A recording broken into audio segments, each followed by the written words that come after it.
Senegal is Sunuga, and let your name go.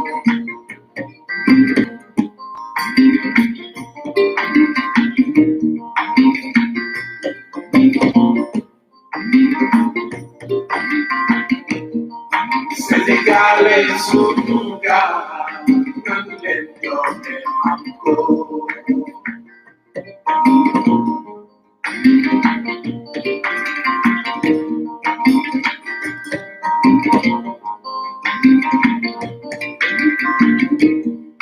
Senegal is Sunuga, and let your name go. And let your name go.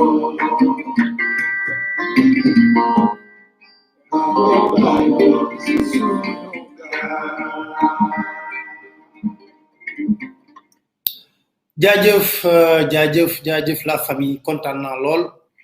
ci gis ne fi mu nekk nii daanaka taxaw nañ ngir waxtaanee li nga xam ne moom la ñu waxoon di masaw askanu Sénégal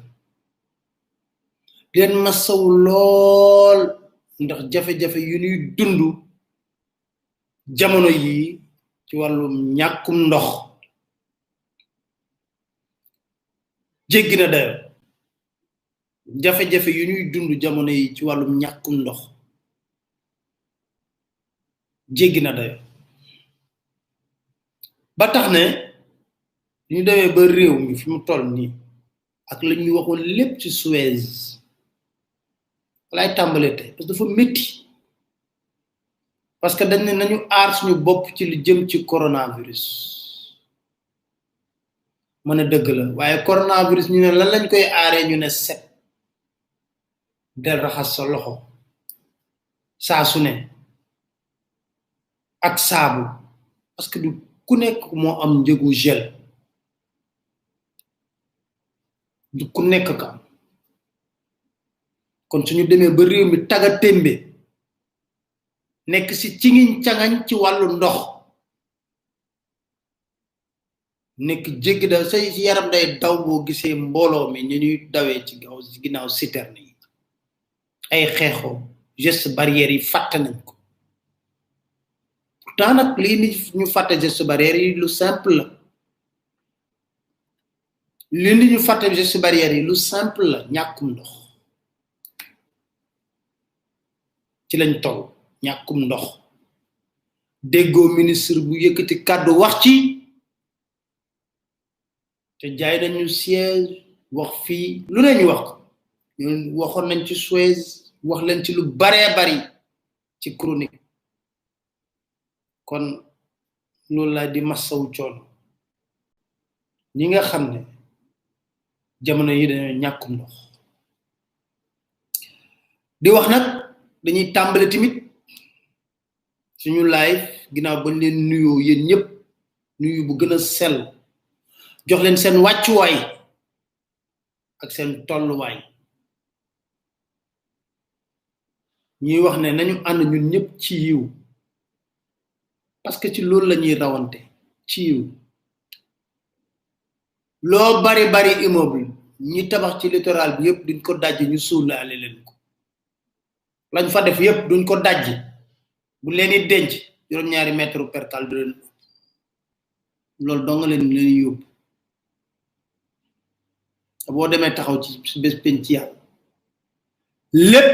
loo xam ne danga ko mosoon a sàcc bu deful nànk ñu yan la ko nga lor askan bi fii lor sa bopp fële kon loolu kàddu yoo xam ne dañ ko waroon a yëkkati di ko wax di sant famille bi bu baax nag la famille parce que gis naa farlu bi c'est vrai que sama jot duma may toujours parce que may dugg ci Telegram bi di wax yu bari bari moo tax yu bari dama koy tënk sumay live di leen sant bu baax a baax di lancer un message aussi au président de la République ci kan ci Karim l'activiste Xrum Xax pour ñu bàyyi ko bu nekkee ne mënuñu ko bàyyi mu ñibbi ñu koy ñaan ne fii ci réewum Sénégal tëral nañ ci wàllu yoon ne képp koo xam ne dañ ko jàpp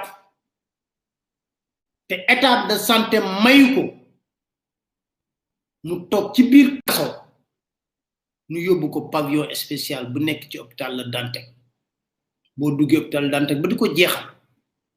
nga jàdd à gauche pavillon spécial am na foofu kon dañ ko koy ñaan ci ñaan bu gën a sell parce que xam nga lu tax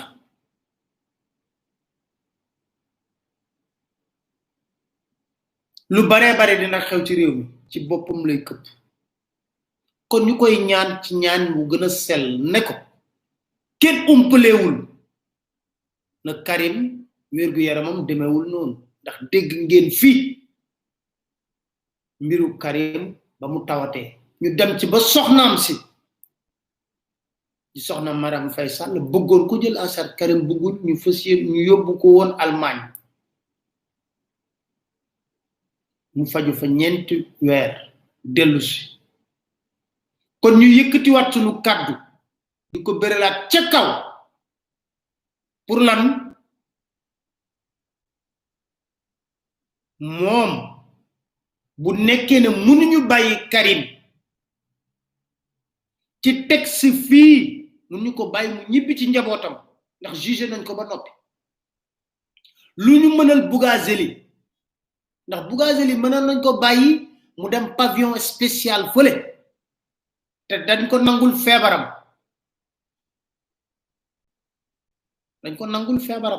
pour raison médicale parce que il n'a même pas été entendu dans le fond du dossier ñu jox ko liberté provisoire pour raison médicale xel mënees ko nangu peut-être ndax balaa nga ne naam nefa balaa ngaa mën a téye Bougazeli moom wér-gu-yaram ñu koy ñaanal moom wér-gu-yaramam bu baax ñuy ñaan timit Karim bu nekkee ne xolu bàyyi ko mu ñibbi ci njabootam yoruñu ko nañ ko yóbbu pavillon spécial mu toog foofu ndax am na fi loolu bëggoon naa ko wax Assane Diouf it dañ koy wax bokkuñu ay meleen waaye nag dañuy wax ne réew mi lépp nañ ko teg ci loo xam ne parce que avocat moo wax man waxuma de avocat moo ne Assane Diouf jéggalu na loolu yépp xam ne lim def moom jéggalu na ko dem leen ngeen seetaan vidéo maître Clédor Ciré Ly ma koy nuyu au passage xam ko bu baax moom combat yu bari yoo xam ne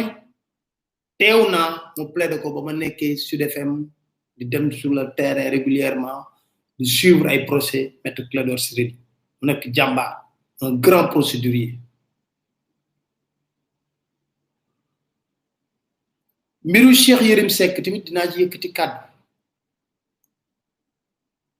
ndaxte Synpics jox na ko parce que xam nga nit tolluwaay la ak dimension man Pape Alé duma topp kenn ci loo xam ne ñaaw teef la wala bon déedéet li ma nar a wax nii sax am na ñoo xam ne du leen neex parce que lu bare xam nañ ko dem naa démb conk mu nekkee garde à vue nemmeeku waxtaan ak moom amal lu ma wax du lu nëbb mooy communiqué bi Synpics si génne dem naa ko nemmeeku parce que man dama jàpp ne nit ay principe ak ngor lay doxee ak nu mu mënta demee parce que lu bari xam nañ ko ci diggante Cheikh Oumar Anne ak man ak yooyu bari mais yooyu yëpp amul solo xam ngeen ko xam naa ko amul solo li am solo mooy nit tolluwaay la moo tax ñu demoon nemmeeku di ko massawu di massawu njabootam di wax ne lii yàlla ci génn ak jàmm parce que lu bare bare xew na fi ñu yëkkati seen kàddu ñu wax di massawu njabootam waa Dakaractu donte ku xool j'ai été victime de leur lynchage en continu mais loolu amul solo leçon de vie ngay jàng amul solo gis ngeen fi coowul accident yi amee lu ne wax nañ ma ko mais amul solo parce que wàññiwuma dara leur lynchage médiatique mais dañ leen di massawu di leen taxawu ci lii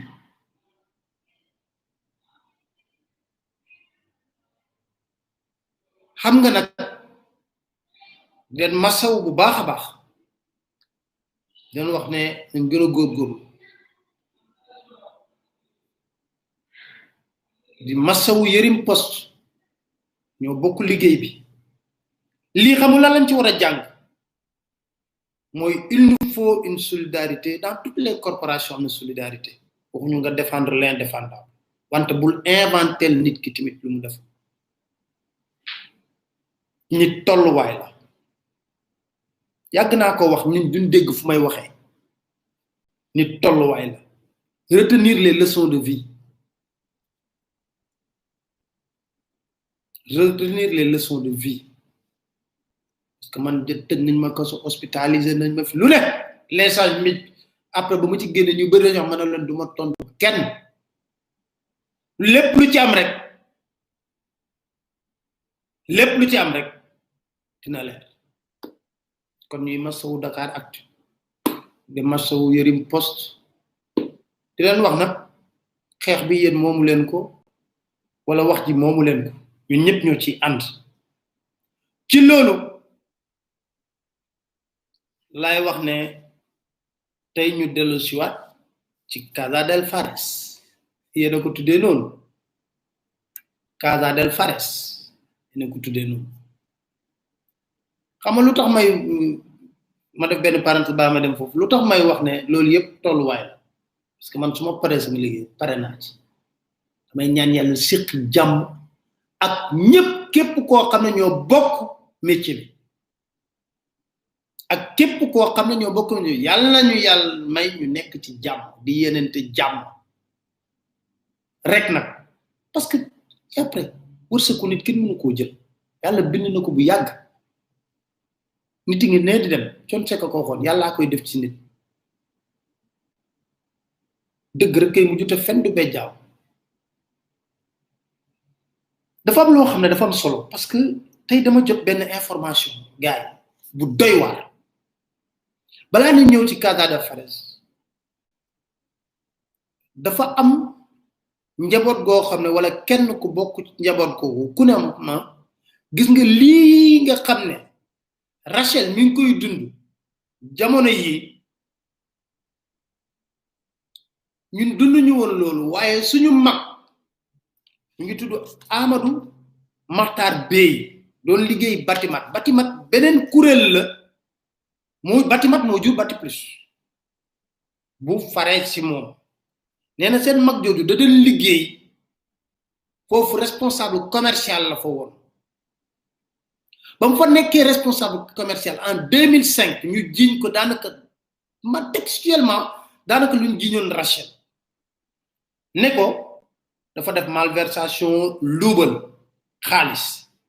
nee na ñu jàpp ko yóbbu ko ñu xëy si ñoom seen njaboot ñu ñëw ñu ne dafa xaru njabootam na ñu ne njabootam dafa xaru dafa pendre boppam frère am mi ngi Suède balaa ma ñëw si Casa del Fares épisode 2 ñu ma jéem a xool ndax dinaa ko am pour xool ndax dinaa ko am ngeen may ma rek ma xool ko rakkam mi ngi tudd Jibi Bey allo Jibi na nga def allo Jibi waaw alors Jibi dama bëgg nga tënkal ñu sa histoire frère bi nga tënkal ñu ko lan la dem je t'entends man mané allo waaw ayca mané Jibi waaw léegi ala yaa ngi may dégg Jibi mané yaa ngi may dégg léegi dama bëgg nga tënkal ñu sa histoire frère bi nga wax ne batimat la dañ liggéeyee te dafa ñàkk bakkam te affaire am xawoon nuroog ndaw si nga tënkal ñu ko rek waaw ñu ngi lay dégg bon man mon frère il s'appelait Amadou Matar Bey bon moom il était commercial à bâtiment depuis des années il a travaillé là-bas comme commercial et tout bon il avait l'habitude quand même de recevoir de l'argent avoir de l'argent liquide et tout mais comme commercial bon da ngay ñëw verser après ñu ñëw restituer ñoom ñoo defoon seen formalité yooyu bon mais il a moi j'avais constaté ça autant bon on l'a accusé de détournement bizarrement parce que man tamit sama frère ma xam naa ko bu baax c'était un gars vraiment sérieux am njabootam am jabaram précisément marié et tout mais xëy bis waa bâtiment yooyu accusé ko de détournement xaw ma ndax yaa ngi may dégg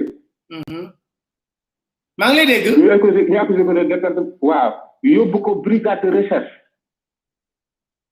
biñ ko yóbboo brigade de recherche mu toog fa 2-3 jours ñun ñu woo ñu mën a paa bi ñu dem ñu ne ton frère votre frère mon frère il s'est pendu mu gaaw mu décédé bon nous ça nous a pas convaincu l'affaire d'autopsie a été autopsie defuñu ko kenn deful dara ñun daal loolu nañ ci tollu dee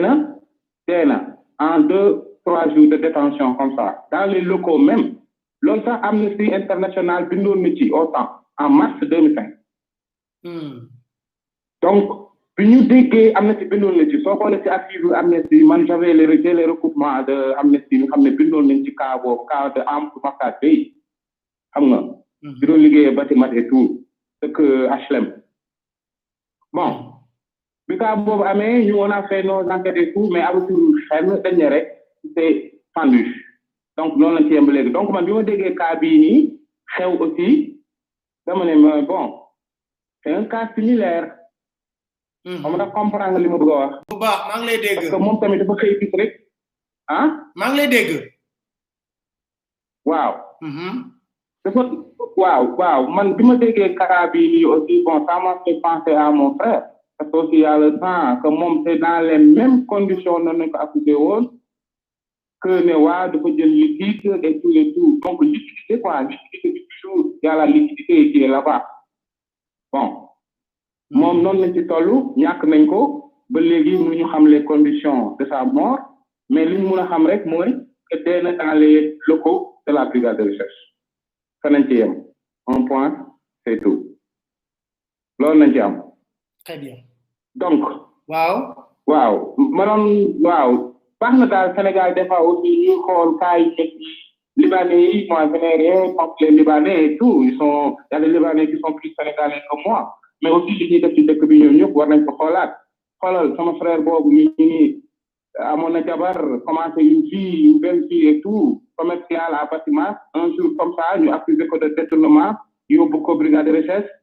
dee na ñun loolu lañ ci am amuñu ci leneen ñu ngi noonu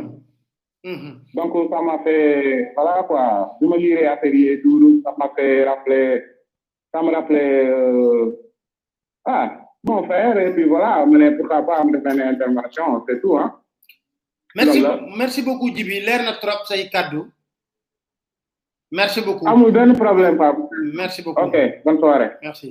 ciao xam nga moom laa la wax mooy suñu liggéey ma interpellé ma ne ko na ko waxal boppam moom noonu lañ ci toll ñoom accusé nañ frère am Amadou Makhtar Bey am na sax ñuy si chat bi ñuy wax ne xam nañ ko ne jabaram souffrir na ci loolu torop ñëw indi ko 2 jours ñu ne la dafa pendre boppam tey xam nga maa ngi leen dañ wax ne xam nga dama bëgg sukkandiku samay kàddu yépp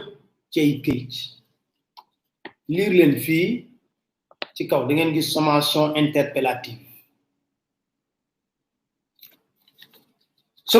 interpellative bii ngeen di lire day naq di xam naa ngeen lire ko mais dama ko tënk Casa del Fares épisode 2 commencé na gars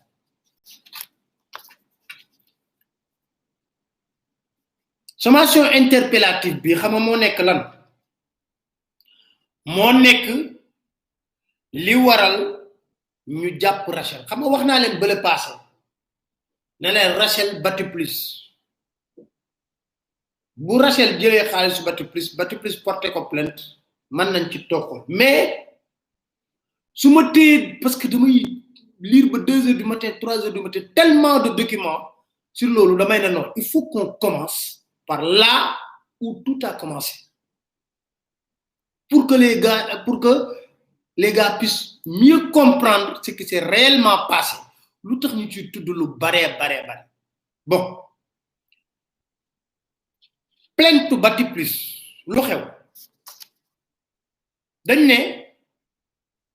suite à un audit interne des comptes financiers suivi par le commissaire des comptes il y a eu des écarts importants maanaam ñoom dañoo def audit interne seeni compte ñu gis ay écarts yu important maanaam xaalis boo xam ne ñoom xamul fan la jaar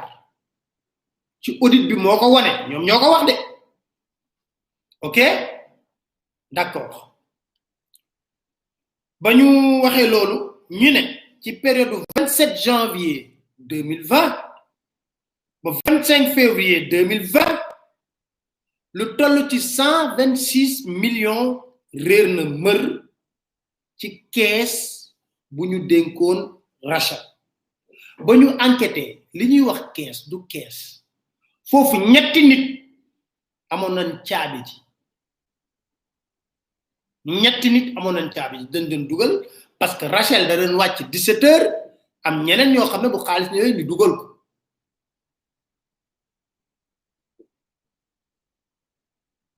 ñoom ñoo wax de waa bati plus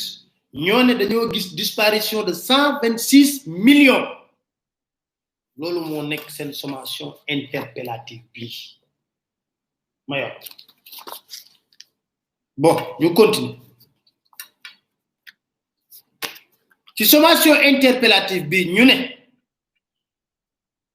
ñu ko joxee Rachel ne ko nan nga ñuy joxee suñu delloo ñu suñu 126 millions yi nga xam ne dañoo jàpp ne yow danga kaa luubal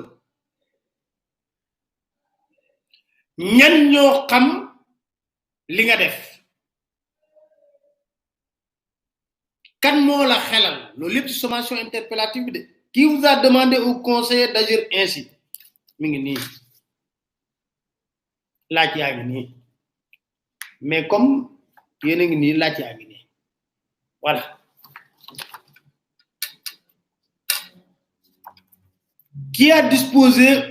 qui dispose ou disposer de ces sommes maanaam xaalis bi kan nga ko jox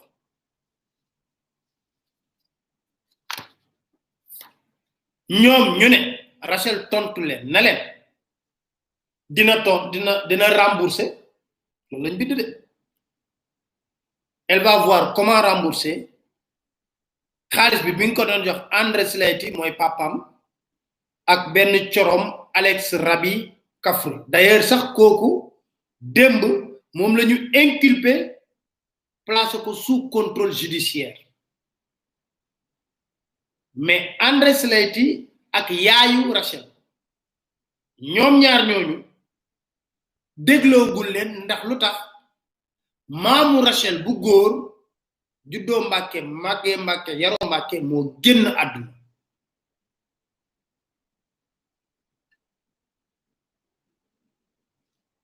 leer na moo génn àdduna ñu dem dëj ko semaine bee passé ci la ñu nekk moo tax doyen des juges ba léegi dégluwul papay Rachel ak yaayu Rachel sax dugal nañ ko ci dossier bi mais faru Rachel di Alex Rabi Kafri moom entendre nañ ko ba inculpé ko def ko sous contrôle judiciaire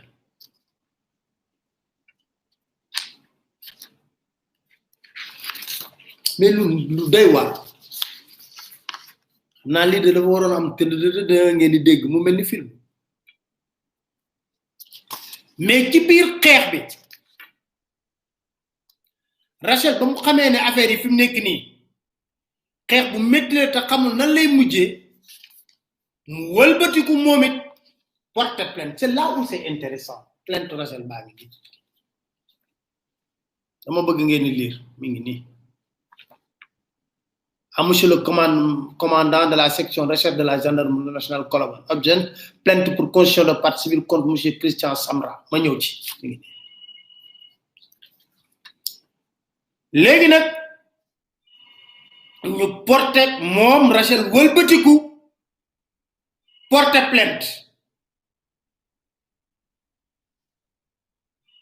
porté plainte kii nga xam ne moo di Christian Samra. Christian Samra mooy DG bu Bati Plus. gars yi may leen ma 1 minute rek ma jël matuwaay yépp ngir mu leer.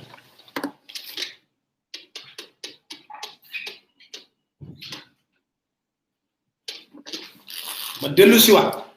ñu dawal sunu film day am pause.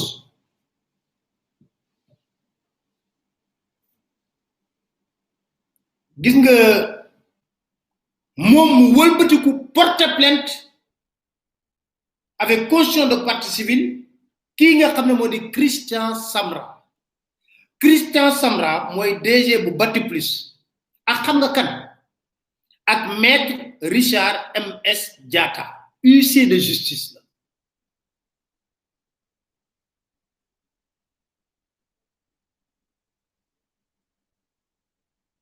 kooku huissier de justice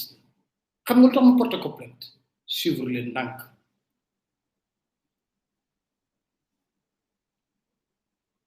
moom Rachel ci plainte am mu ne 6 mars 2020 Christian Samra daf ko ñëw forcé ko pour mu signer benn këyit. plainte bi pour extorsion de signature la, tentative d'atteinte à l'administration de la justice, doublé de faux intellectuel et dénonciation calomnieuse. Loolu yëpp la toppee Christian Samra da ko forcé pour mu signer këyit bi. mu ne ci plainte am dañ ko copté mars 2018 ci biir Bati Plus sans contrat de travail. Sans contrat de travail par le directeur. dañ ko joxoon rek benn caisse boo xam ne xaalis moo fay dugg ak génn loolu rek lañ ko joxoon. 2018 Rachel moo wax loolu ci plainte bi nga xam ne moom la déposé. mu wëlbatiku ne le 6 mars 2020 directeur bi dafa ñëw rek jàkkaarloo moom na ko coffre biñ la joxoon moom xaalis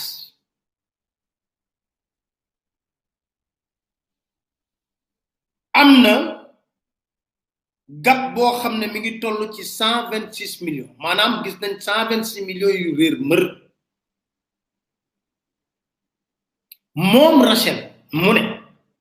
loolu Christian Samra ba mu koy jiiñ loolu di ko wax ne ko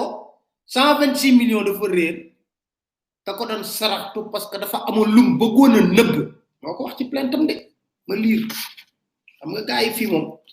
man nee naa leen ma liir ku ma jox que pour étouffer soi-disant l'affaire son directeur Samra l'a supplié et finalement contraint à en endosser la responsabilité devant des messieurs présentés comme des agents de la DIC venus la cueillir si une décision immédiate n'était pas arrêtée.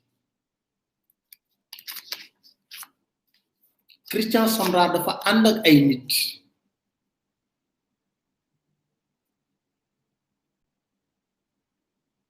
ne ko ci caisse bi 126 millions dem na ci réer mër. moom mu ne Christian Samra lu tax mu def loolu parce que dafa am leneen lu mu doon nëbb lu xew lu gën a garaaw te Christian Samra dafa àndoon na koy nit ne ko sommation interpellative baa ngi nii signé ko tout de suite wala ñii ma ànd ak division des investigations criminelles lañ bokk dig dañ lay jël yóbbu dañ lay jàpp tout de suite. nee na mu tiit ndax ba mu gisee ñooñu ñu ko présenté comme ay ñu bokk division des investigations criminelles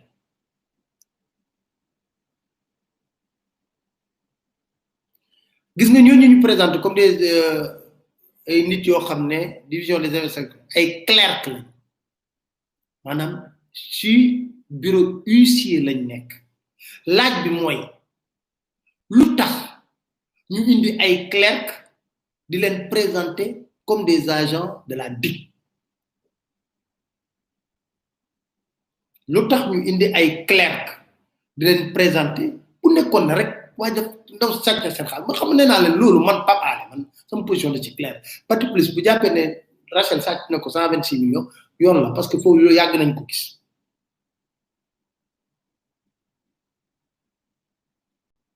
nee na ci loolu la tiitee moom bañ ko waxee ne ñooñu DIC lañ bokk ndekete dara du ci dëkk ñooñu ay clerc de huissier mu xëm mu ne loolu lu koy firndeel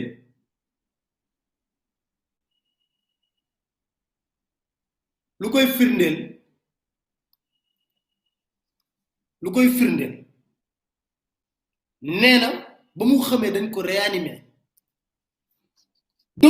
docteur bi ko réanimer mi ngi tudd Mbay Samb damay nëbb nag cellulaire Mbay Samb parce que loolu lépp mi ngi ci plainte bi Mbay Samb voilà nee na ba mu ko réanimer ba pare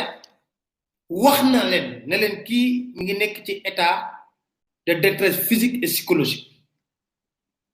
nee na ci loolu la jël ay certificats médicaux ginnaaw ba mu demee ci loolu 6 mars 9 mars 11 mars 16 mars dugal ko ci loolu yépp bu clinique Matlen ak bu clinique du Cap bi nga xam ne fa lañ ko hospitalisé woon mais li jaaxal ñëpp fait troublant ci dossier un fait troublant xam nga lan la sommation biñ ko jox après la sommation biñ ko jox dañ ne ko 126 millions nga luubal ci kees gi mais ci 126 millions yooyu dañoo jékk ba si yàgg bind ak loxo point 5 mooy lii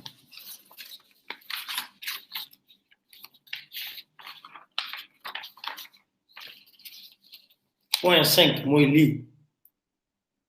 ngeen di lire nii dañ ko ciy bind la main xam nga signature baa ngi nii soo dem xoolee xam nga bind bi ci kaw wuute nag bind bi ci suuf ça c'est écrit à la main ñëpp gis ngeen ko lii mooy li ñu tàppe te li ñu tàppe dañ ne ko 126 millions lan lay toppe mais le fait troublant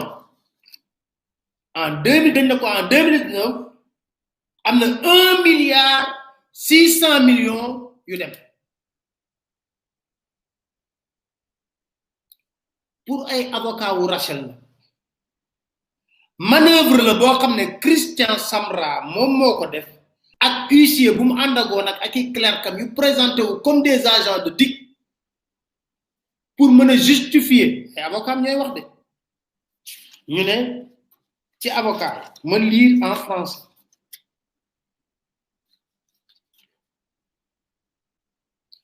un fait troublant après clôture de sa sommation l'huissier au bas de la dernière page a rajouté à la main un point 5 faisant état pour l'année 2019 à la découverte d'un manquant qui serait évalué à 1 milliard 600 millions de francs CFA. Qu'il s'agit clairement d'une manœuvre perpétrée par Christian Sambra et son officier ministériel et qui achève de convaincre de la supercherie qui a été tentée par le directeur Sambra pour justifier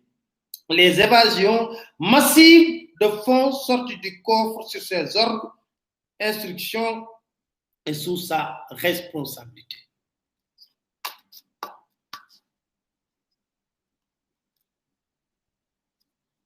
ñoo ko bind de ci plainte bi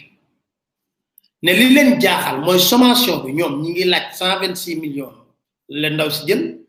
waaye ba ndaw si bañ ko foofee ba mu signé ba pare dañu bind ci suuf ne ko 2019 1,600 réer te bokkut ci liñ koy topp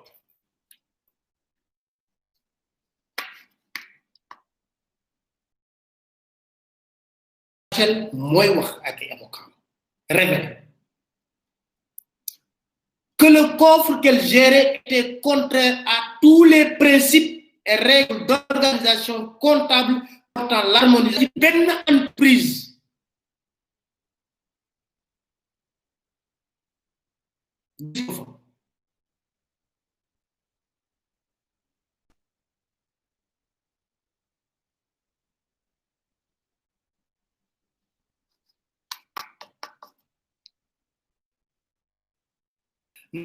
Aucune des obligations de régularité, de sincérité et de transparence inhérentes à sa tenue au contrôle, à la présentation et à la communication des informations traitées comme l'exigeaient les articles 1, 14 et suivants de l'acte uniforme du 22 février 2000 la comptabilité des entreprises.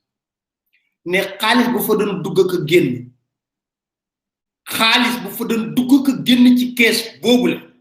moom mooy wax de nee na respecté wul lenn ci lu jub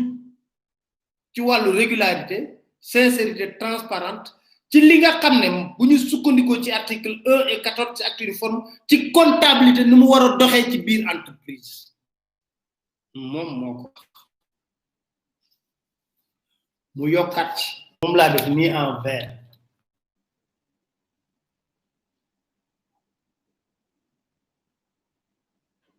vert souligné ko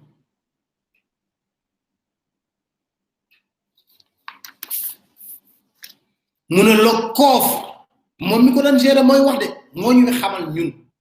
c'est là où c'est intéressant le coffre englobait la comptabilité générale de Batiplus qu'il abritait pour masquer et maquiller les comptes de gestion du groupe mi ngi nii moo ko wax de ci plainte bi mu jébbal gendarmerie que le coffre mi ngi phrase bi la que le dit coffre englobait la comptabilité générale de Batiplus qu'il abritait pour masquer et maquiller les comptes de gestion du groupe moom mi yoroon kees gi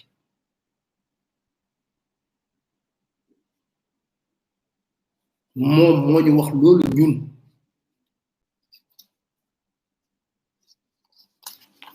autrement dit et en conclusion le coffre était officieux et abritait des mouvements de fonds en marge de toutes les règles de gestion comptable en vigueur dans l'espace OHADA maanaam xaalis boobu di dugg ci kees bi kenn xam nu mu fay duggee kenn xam nu mu fay génnee kees bu mel ni kenn musu koo gis kees boobu joxe na ci loo xam ne lu bare ci alal loolu moo ñu ci intéressé ñu est-ce que war nañ ci un pays boo xam ne dañ ne dañuy wut xeex pour transparence pour wàllu justice information yu mel nii capital yoo xam ne gis nañ ko jot nañ ko ci information parce que dama ne bu nekkoon abus de confiance xam nga looloo waral soo xoolee procureur ci réquisitoire am bind association de malfaiteurs faux en écriture de commerçant xawmalan abus de confiance blanchiment d'argent xam nga nag dafa am lu mu bëgg a lire fii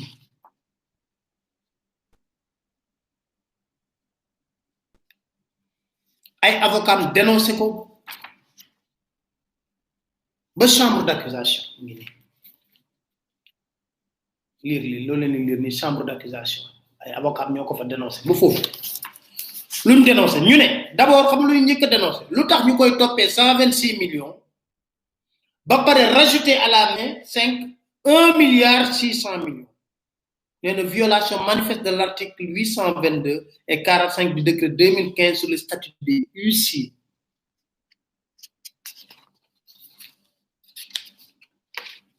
dafa am loo xam ne dafa am solo xam nga coow li ñuy dégg ñuy wax ne mooy lii xaalis bi ñuy dégg ne ñi di wax ne milliard laa du milliard ak yooyu mooy Rachel ba mu xamee ne dañ koy tël ren bi daf leen jox lii mooy lii ma leen waroon lii mooy ay décharge yoo xam ne ay nit ñoo ko doon décharger xaalis 40 millions David Derty Moussa Fall 35 millions 50 millions Babacar Diouf Salam Ba 30 millions 35 millions Babacar Diouf Moussa Fall 30 millions 35 millions Abdou Salam Ba signature mooy yi ngay gis nii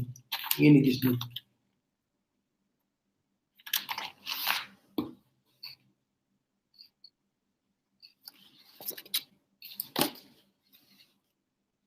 te xam nga lu indi lii ñii di courtier yi doon jël xaalis bi ba njëkkee dem dañoo miim na amul mais xamuñu woon na ndaw si ngi denc lii ci procédure d'enquête bi moom Rachel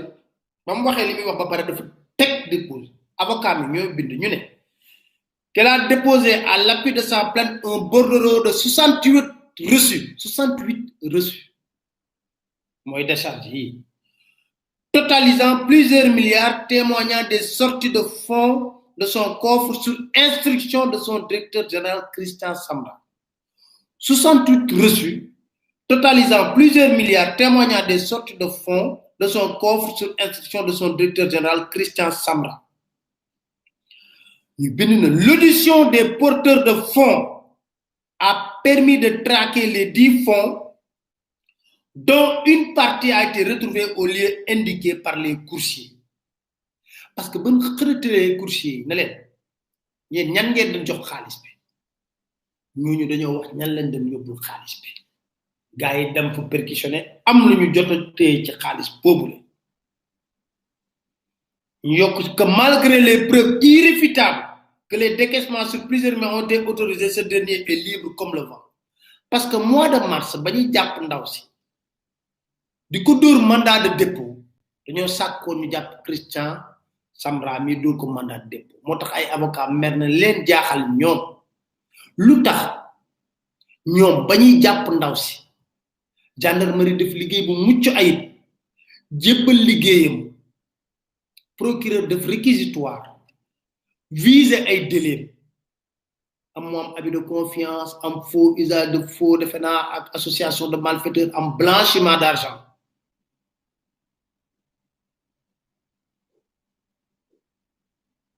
loolu yëpp nekk ci mbir mi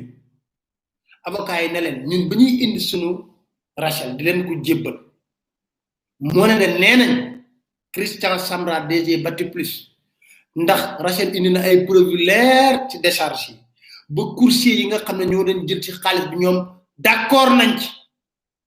ne ñoom jël nañ xaalis bi yóbbu nañ xaalis bi ci diw ak diw gendarmerie def seen liggéey yóbbu ñoom it dem def li nga perquisition jàpp ci xaalis boobu indi def seen mbir joxe procureur moom it def réquisitoire laaj lu tax rek ñu indi ndaw si moom kese cundum ci kanam bi ñu toog ñeenti weer coow lu mel ni tulleeg màlle fii ci réewum Sénégal ñëpp di wax réseaux sociaux yi di toj Casa del Fares commencé coow li tàmbali ñu doog a woo Christian Sambra kon ñun ñi ñëpp doon ci wax te ñun mën ci wax naa leen bu Rachel yorelee xaalis Bati Plus na ko fay xaalisam waaye Bati Plus timit bu nekkee ne dafa yoreel nguuru Sénégal wareef la ci kuréel yi nga xam ne ñooy toppatoo alalu réew mi lu ci mel ni direction générale des impôts wax naa leen fii ne délit yi ci am te inspecteur des impôts listel ma ko wax ma ko lu ci gën a doy waar mooy Batiplus dafa bëri ay exonération loolu dinaa ci dellu si parce que am na lu ñu may wax lu ñu jar a vérifier la am na wala amul parce que ñu ne yenn exonération yi baaxul ay fausse exonération la am na wala amul den ko xool saytu ko laaj ñi ñu war a laaj jox leen kayit yi ñu xool parce que yor naa classeur ay exonération kon day jaadu ñu leer parce que nag dama bëgg rek ngeen wax si vous êtes d'accord la famille encore une fois de plus est-ce que mën nañ ñëw dégg naa ñu ne Batiplus soo ko waxee ñu ne ay liggéeyu état bi la ok waaw mais est-ce que war nañu maanaam exonération yoo xam ne day bari lool xam nga tudd naa leen fii ciment du Sahel ay mbir yu doy waar yi am dossier boobu maa ngi ciy liggéey pareegu ma parce que dafa am ay avenant yu jiggi dayo yu ci am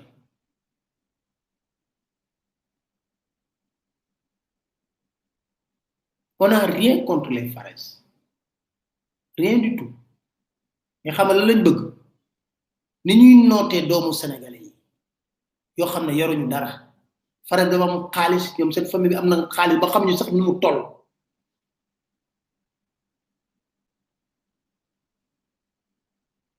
xamuñu sax nu mu toll ci xaalis bu ñu mënee noot ay doomu Sénégal di leen def ay redressement saa su ne guddeeg bëtti te duñu am exonération est-ce que jaadu na société nekk fii ci réew mi di am exonération guddi ak bëccëg exonération yi mel ni cartable gol garab boo dem fekk ko ci biir entreprise bi nga wëlbatiku am kees boo xam ne mi ngi sa biir société ki yoroon kees bi moom ci boppam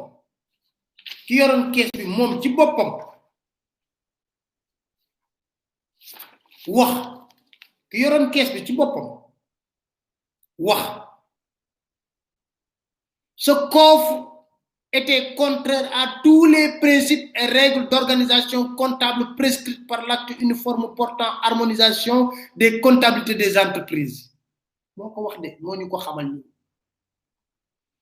Que la gestion des mouvements de ce coffre ne respectait aucune des obligations de régularité, de sincérité et de transparence inhérentes à sa tenue, au contrôle, à la présentation et à la communication des informations traitées comme l'exigeaient les articles 1, 14 et suivants de l'acte uniforme du 22 février 2000 relatif à la comptabilité des entreprises. Que le dit coffre englobait la comptabilité générale de Batiplus qu'il abritait pour masquer et maquiller les comptes de gestion du groupe. On n'a fait que reprendre ce que ki nga xamné mo doon gérer caisse bi lum ñu wax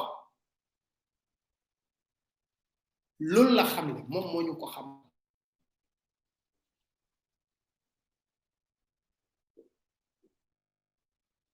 moom moo ñu ko xam ne li ma yoroon kenn mënu ko tuddee lenn lu dul njombe la est-ce que ñun suñu toll fii di masata di ñaan xaalis réew mu normal dina am lu mel nii ñu gis lu mel nii te frère boo leen redressé laaj leen 30 milliards sax galax ndiku la ci ñoom du dara ci ñoom mën nañ la ko jox suba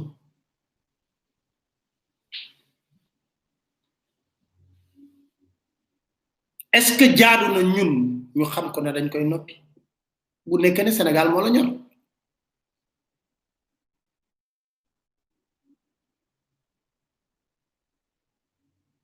bu nekkee Sénégal moo la ñor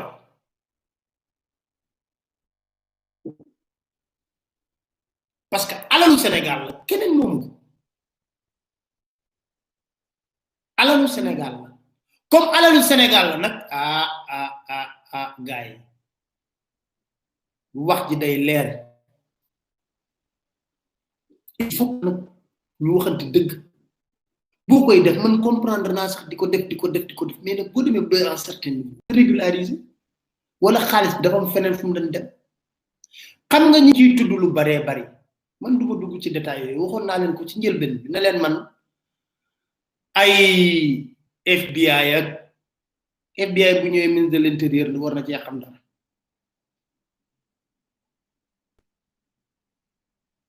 FBI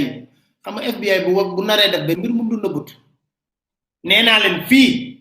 général bi nga xam ne da daan def trafic de drogue fii Guinée Bissau dañoo dem ba digg mer piège ko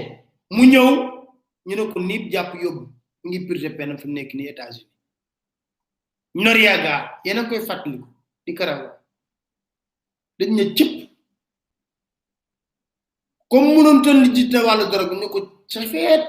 dugal sa moom kon jàpp naa ne man loolu du ma dugg ci détail mais xam ma lan moo ma intéressé de ñu xool lii yëpp di génn ñu viser est-ce que jaadu na rek ma laaj leen délit blanchiment d'argent ñu viser ko am na ñu ne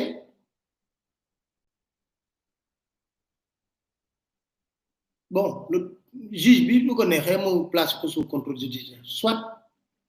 mais koo mën a placer sous contrôle judiciaire te muy auteur principal ci blanchiment d'argent xanaa xale bu am 24 ans feebar nga koy toppee abus de confiance ak association de malfaiteurs parce que xaalis bi peut-être yooyu lañ koy toppee abus de confiance xanaa kooku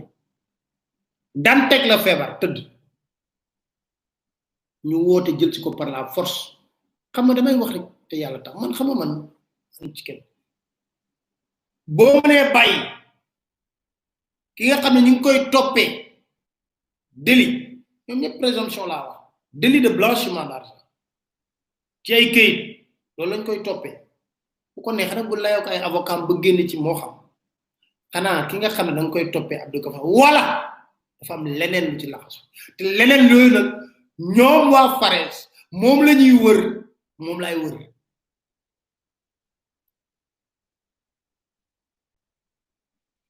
moom lay wër ñoom moom la ñuy wër te foofu la bomb yi nekk ñoom xam nañ lan la man xam naa lan la kon gars yi fi la ñuy yam bon peut-être que yi nekk extérieur buñ bëggee woote wala Sénégal je sais pas ma wax rek que ils peuvent appeler hein nekk ne je sais même pas parce que tey amutoon sax appel normalement mais bon je vais mettre le numéro de Dakar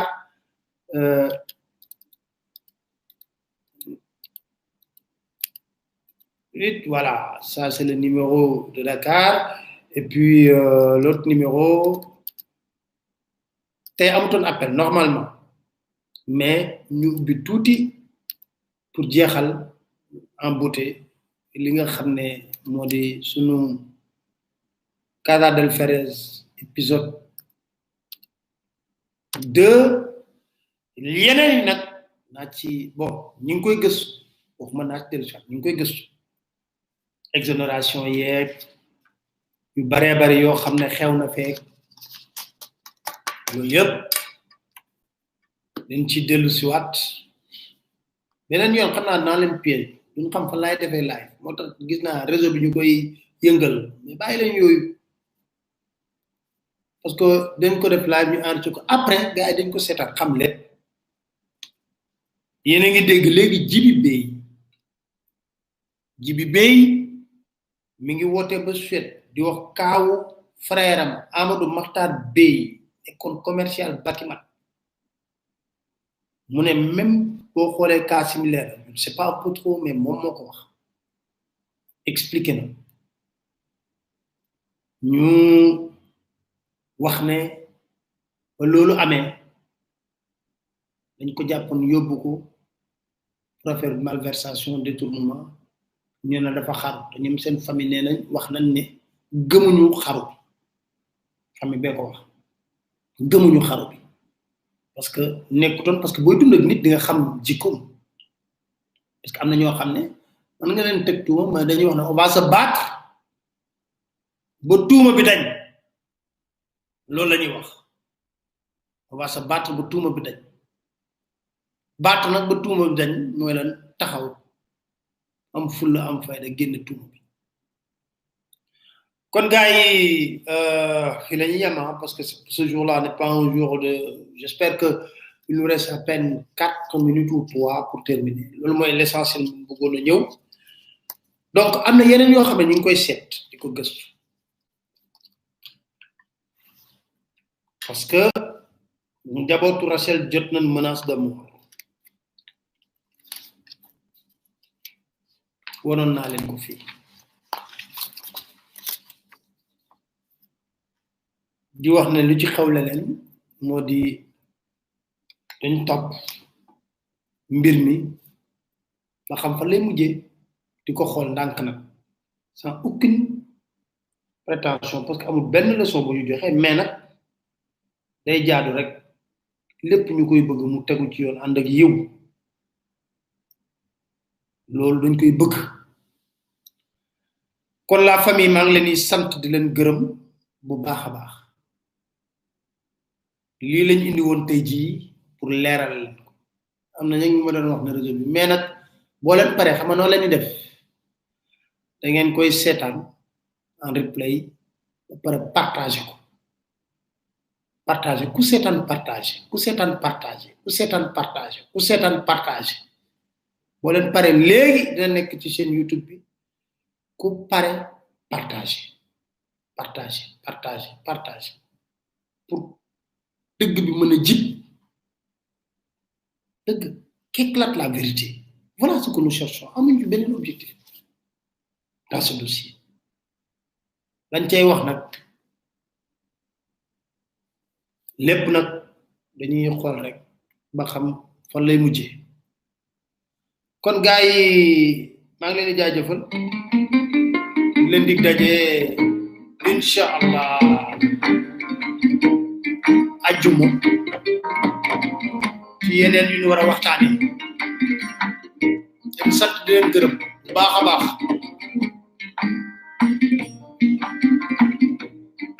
Senegal es un lugar donde yo me amo.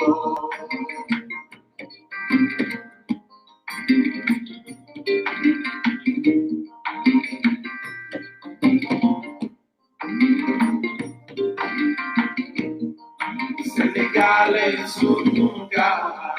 donde yo me amo.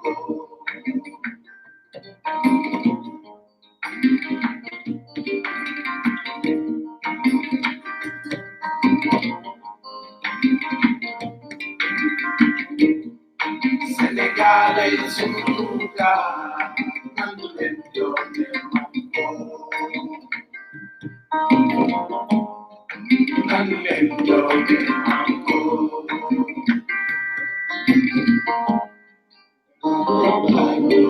me amo.